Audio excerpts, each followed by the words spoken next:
I know I don't look like it, but I am a grandfather. It is not typical for someone who is 28 to have grandchildren. Well, at least I believe I look like I'm 28. Anyway, one of my major worries as a grandfather and a father is to ensure the children in my care do not get hurt.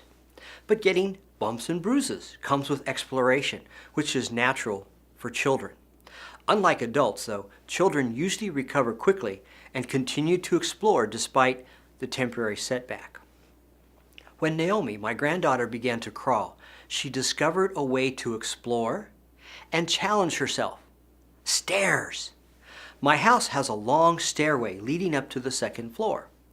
The moment Naomi discovered that, she immediately wanted to try out those stairs. She was crawling at the time. From her very first time at this fun activity, I crawled up each step behind her. I protected her from tumbling backwards and ensuring that Naomi made it to the top successfully. I then carried her down. Naomi wanted to do it again and again and again and again. When her little legs grew strong, I carefully walked her down to the bottom. She, though, was amused and wanted to do it again and again and again. After that first experience with the stairs, every time Naomi came for a visit, she made a beeline for the stairs. I followed her and I reminded her each time to wait for me. I noticed that she would check to make sure that I was behind her before she started crawling and then later walking up the stairs.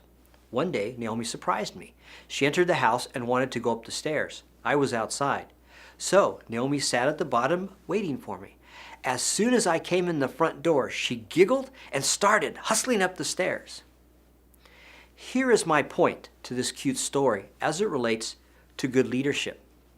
As a mentor to emerging and reluctant leaders, you are constantly guiding and shaping their leadership skills even when you do not realize it.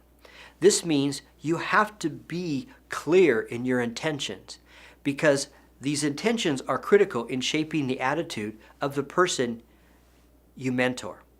Similar to what I did for Naomi, you are protecting them from harm.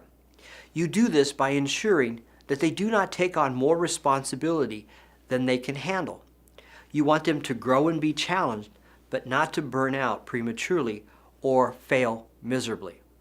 Just as I did with Naomi, you are preventing them from sliding backwards. When she first started going up the stairs, Naomi occasionally slipped or missed a step. I was her backstop. Likewise, you are behind the emerging leaders supporting them in numerous ways. With the knowledge of your full support, the person will gain the confidence to be in charge. Being a leader is not easy, especially in the beginning. Old habits die hard. Therefore, one of your duties as a mentor is to point out opportunities where the leader could improve. Just as I did with Naomi, you are transferring reliance from your expertise to theirs. There's a fine line that you face as a mentor that you need to be aware of. It is possible to create a condition where the new leader fails to develop his or her own judgment and relies solely on yours. In the early stages of development of a new leader, that is okay, but at some point they need to fly using their own wings. After a time, I let Naomi slip when she missed a step, even though my heart stopped. As painful as it was for me, I knew she had to learn how to recover. After many months of being her shadow on my stairs, I stayed at the bottom and watched silently as she carefully walked up by herself. She kept looking back to see if I was watching. My smile encouraged her. When she beamed at her victory of a successful solo trip, she made it to the top. I celebrated with her. With those you mentor, it is important that they learn from their own mistakes and poor decisions. The quicker they accept this as a condition of leadership, the quicker they can lead on their own.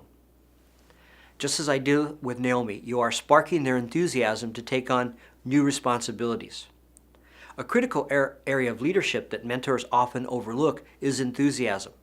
Naomi, no matter how tired she was, climbed the stairs with enthusiasm. She got a sense of pride and accomplishment each time she reached the top, and another when she made it back down. You can instill enthusiasm in your emerging leader by creating a celebration each time the person makes a wise decision, becomes proactive, and takes the lead.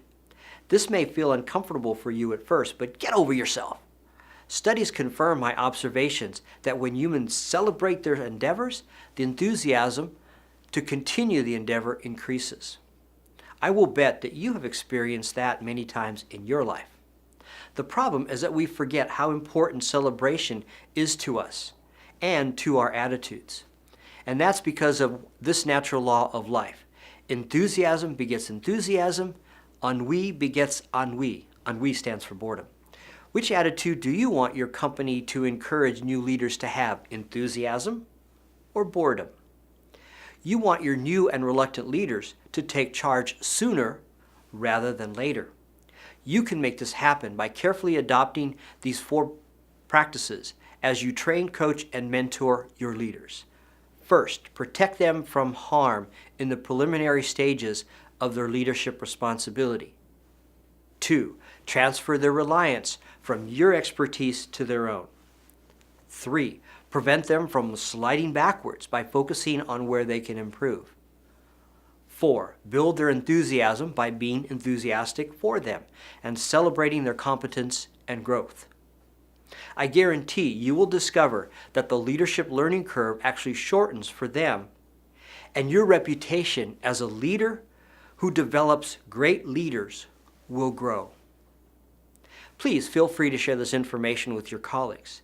Send me your questions about the critical topics of leadership development and training.